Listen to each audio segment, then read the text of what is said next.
नमस्कार, सलाम दोस्तों। मैं एस बी चावड़ा आज आपके सामने standard 10th Hindi second language उसका जो चौथा लेसन है, एक प्रश्न चार उत्तर, उसका लेसन आपके सामने रखने का प्रयत्न कर रहा हूँ। दोस्तों, इस लेसन को पढ़ने से पहले हम इसके जो लेखक है श्री प्रकाश, उनके बारे में कुछ परिचय प्राप्त करने का प्रयत्न करेंगे। लेसन 4, एक प्रश्न चार उत्तर। इसके लेखक का नाम है श्री प्रकाश। उनका जन्म सन 1890 ईस्वी और निधन सन 1971 ईस्वी में हुआ। श्री प्रकाश हिंदी साहित्य के जाने माने साहित्यकार हैं। उन्होंने अपनी लेखनी के द्वारा भक्ति यानी कि राष्ट्रभक्ति, सांस्कृतिक उत्थान, सामाजिक उत्थान एवं सामाजिक समस्याओं का जो उस समय बोलबाला था, उस पर प्रकाश डालने का प्रयत्न किया है। उनकी भाषा सरल एवं सहज है। उन्होंने निबंध, लेख, संस्मरण, जीवनी पर भी अपनी लेखनी चलाई है। छोटी छोटी बातों पर गहरा चिंतन उनके साहित्य में देखने को मिलता है। प्रस्तुत पाठ में श्री प्रकाश द्वारा पूछे गए एक ही प्रश्न के उत्तर चार महानुभावों ने अपने अपने ढंग से देने का प्रयत्न किया है। हमारा देश तभी उन्नति कर सकता है जब देश का प्रत्येक नागरिक पूर्णतः ईमानदारी, लगन एवं निष्ठा से अपना छोटे से छोटा कार्य करेगा। यही चारों महानुभावों के द्वारा दिए गए उत्तरों का निष्कर्ष है।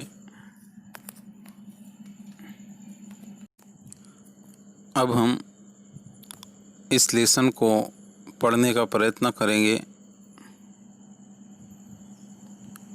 सबको कुछ न कुछ खप्त होता है। खप्त यानी कि आदत, धुन सवार होना। मुझे भी कई बातों का खप्त है, यानी कि धुन, आदत।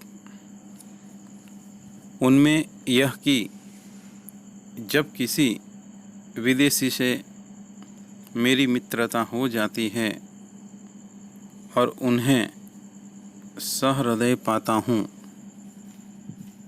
साथ ही यह समझता हूँ कि हमारे देश में बहुत दिनों से रहने के कारण वे पर्याप्त अनुभव भी प्राप्त कर चुके हैं,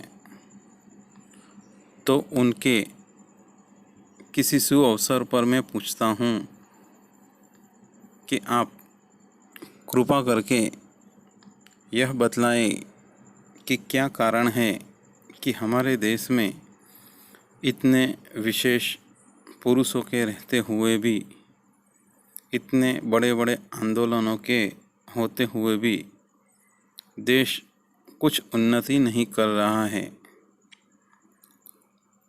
ऐसा मालूम होता है कि हम ज्यों के त्यों पड़े हुए हैं।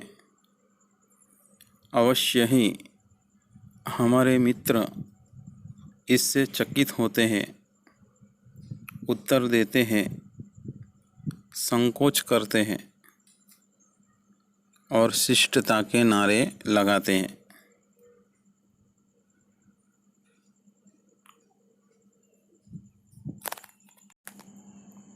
अवश्य ही हमारे मित्र इससे चकित होते हैं, उत्तर देते संकोच करते हैं और शिष्टता के नाते क्षमा चाहते हैं, पर मैं उन्हें छोड़ता नहीं और उनको उत्तर देने के लिए बाध्य करता हूँ।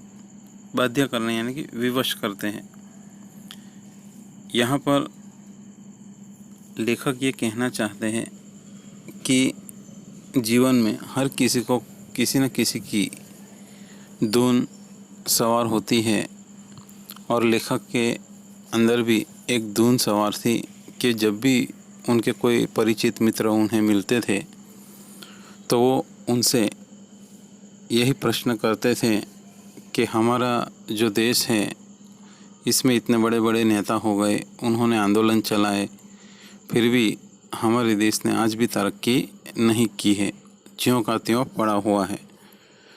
तो लेखक के इस प्रश्न को सुनकर सभी जो मित्र हैं वो एकदम से चकित हो जाते थे और संकोच करते थे और शिष्टता के नाते वो लेखक की क्षमा चाहते थे, लेकिन फिर भी लेखक उन्हें उसका उत्तर देने के लिए विवश कर देते थे। मेरे पहले मित्र एक वृद्ध ईसाई पादरी हैं। वे 36 वर्ष से भारत में ईसाई मत के प्रचार में तो उतना नहीं, पर सपत्नीक देश के दरिद्र नर नारियों की सामाजिक सेवा में लगे रहे हैं। मेरे हृदय में उनके लिए बड़ा सत्कार और प्रेम है। उनका उत्तर थोड़े में यह है कि तुम लोग अपने काम में गर्व नहीं करते। विस्तार से उन्होंने बताया कि यहाँ पर जब किसी को कोई नौकरी चाहिए तो अतिशयोक्तिपूर्ण शब्दों में वो दरखास्त देता है। दरखास्त यानी कि अर्जी करता है। बहुत ही विनय और सम्मान के साथ वह आरंभ करता है। अंत में प्रतिज्ञा करता है कि यदि स्थान मिल जाएगा तो वह सदा अपने मालिक की शुभकामना करेगा। पर स्थान मिलते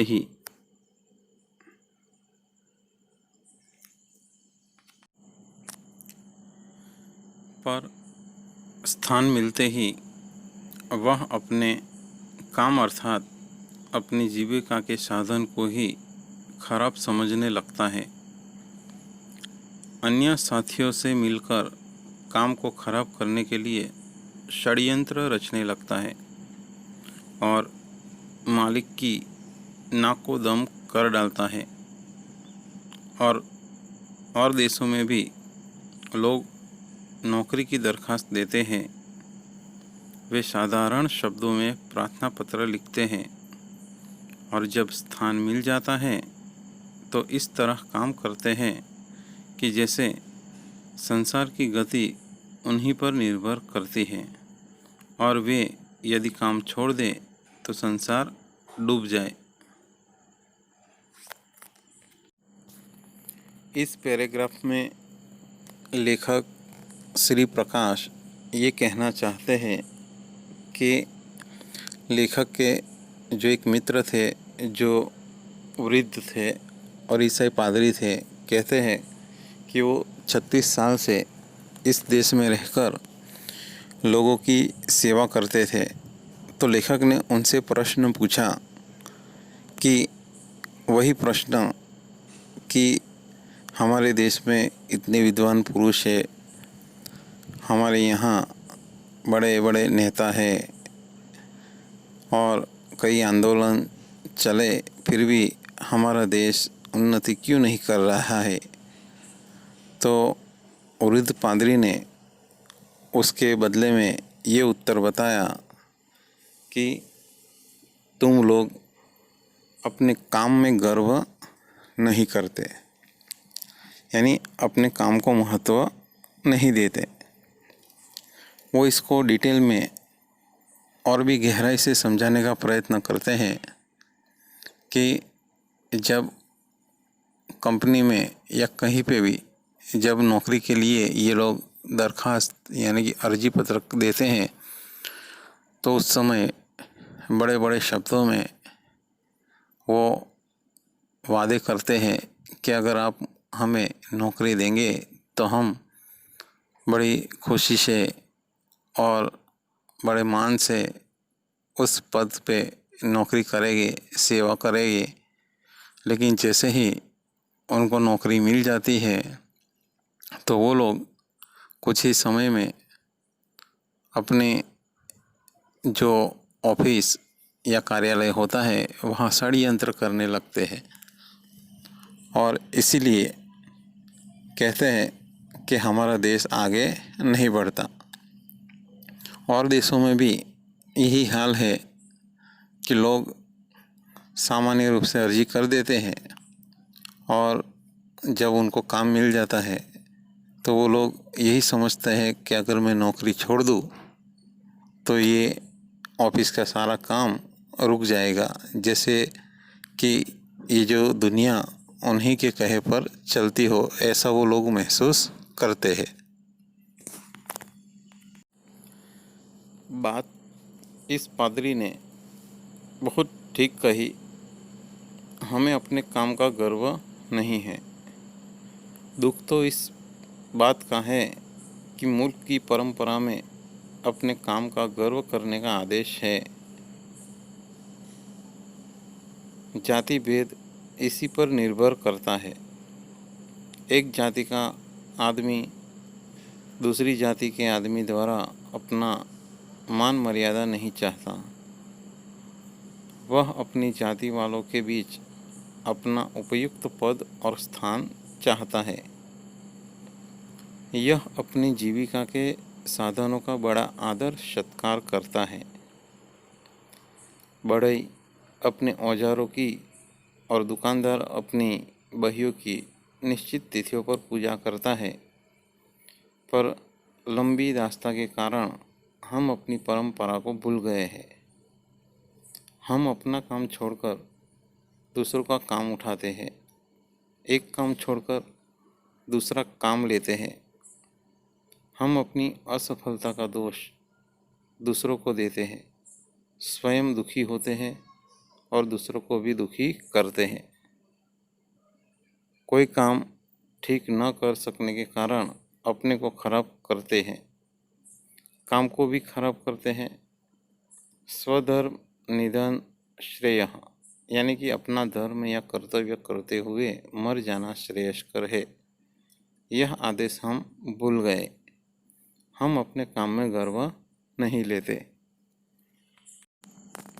यहाँ पर लेखक कहना चाहते हैं कि ये जो पादरी मित्र थे उन्होंने ये बात जो थी कही थी वो एकदम ठीक कही थी, क्योंकि हम अपने काम में कभी भी गर्व नहीं करते। और दुख इस बात का था कि हम अपनी परंपराओं का पालन करते हैं। जाति भेद भी इसी पर आधारित है।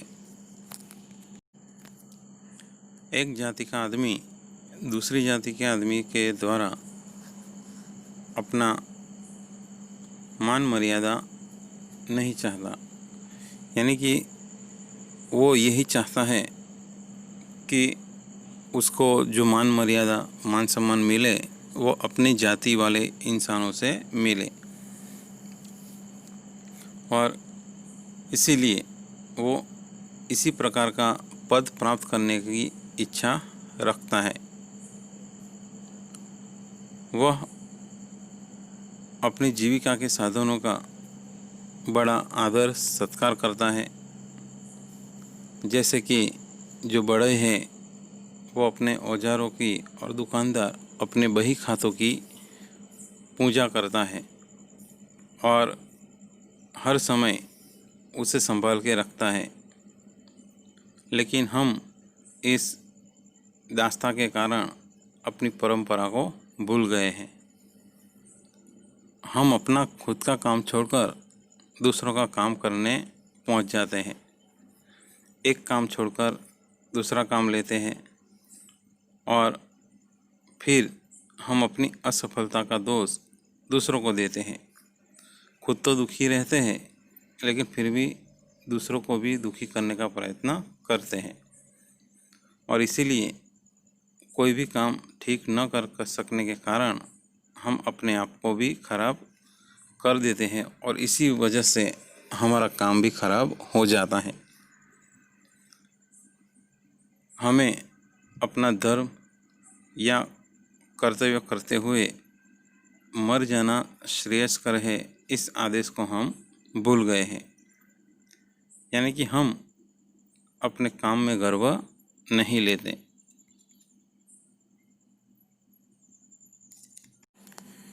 दूसरे मित्र एक वृद्ध सरकारी कर्मचारी ICS के सदस्य है। 30 साल से अधिक भारत में गवर्नमेंट की नौकरी करके हाल में पेंशन लेकर वापस स्वदेश गए हैं। न जाने कैसे मेरी उनसे बड़ी मैत्री हो गई और वही सवाल मैंने उनके सामने पेश किया तो उत्तर मिला कि तुम लोग जिम्मेदारी नहीं समझते। विस्तार में इसका अर्थ यह है कि व्यक्ति का समष्टि की तरफ जो कर्तव्य होता है उसे हम नहीं जानते। जो काम उठाया उसे करना चाहिए, यह गुण हम भूल गए। किसी को किसी पर विश्वास नहीं रह गया है। खाने की दावत हो तो न मेज़बान को यह विश्वास है कि मेहमान समय से आएंगे, न मेहमान को विश्वास है कि समय पर जाने से खाना मिल जाएगा, न ही गृहस्थ को विश्वास कि धोबी और दर्जी वायदे पर कपड़े दे जाएंगे, और न धोबी और दर्जी को विश्वास है कि हमें समय से पैसे मिल जाएंगे। रेलगाड़ी पर चढ़ने वालों को यह विश्वास नहीं है कि पहले से बैठे मुसाफिर उन्हें स्थान देंगे। पहले से बैठने वालों को यह विश्वास नहीं कि नया मुसाफिर धीरे से आकर उचित स्थान लेगा और व्यर्थ का शोर न मचाएगा, न और प्रकार से तंग करेगा। सड़क पर चलने वाला यह विश्वास नहीं, यानी कि सड़क पर चलने वालों को ये विश्वास नहीं है कि आगे चलने वाला अपना छाता इस तरह से खोलेगा कि उसकी नोक से मेरी आँख न फूट जाएगी, या पीछे चलने वाले मुझे व्यर्थ धक्का न देंगे। किसी को किसी पर विश्वास नहीं कि केले, नारंगी का छिलका या सुई, पीन आदि इस तरह वह न छोड़ेगा जिससे दूसरों को कष्ट न पहुँचे। मांगी चीज़ ठीक हालत में वापस करेगा, इत्यादि इत्यादि। हम केवल अपनी तात्कालिक सुविधा देखते हैं। सारे संसार को अपने आराम के लिए बना समझते हैं। दूसरों के प्रति अपने कर्तव्यों का अनुभव नहीं करते। इसी कारण हम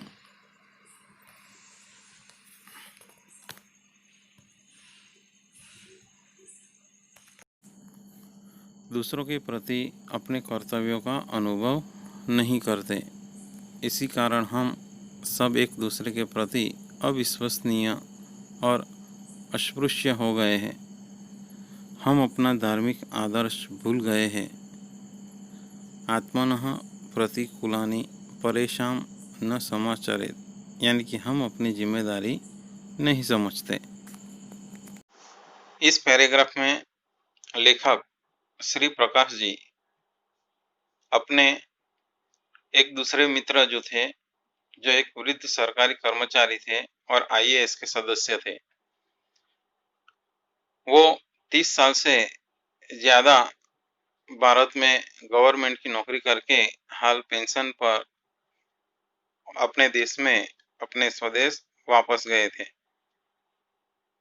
न जाने कैसे उनसे लेखक की मैत्री हो गई और वही सवाल उन्होंने उन मित्र को भी पूछा, तो उन्होंने उत्तर दिया कि तुम लोग अपनी जिम्मेदारी नहीं समझते।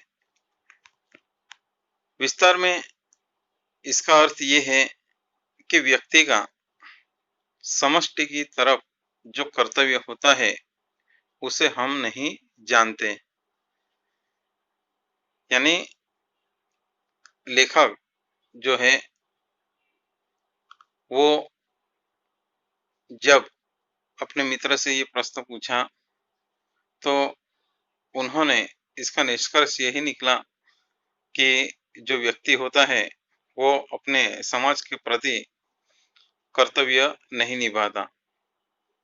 वो जो काम उठाया उसे करना ही चाहिए, ये चीज वो भूल गए हैं।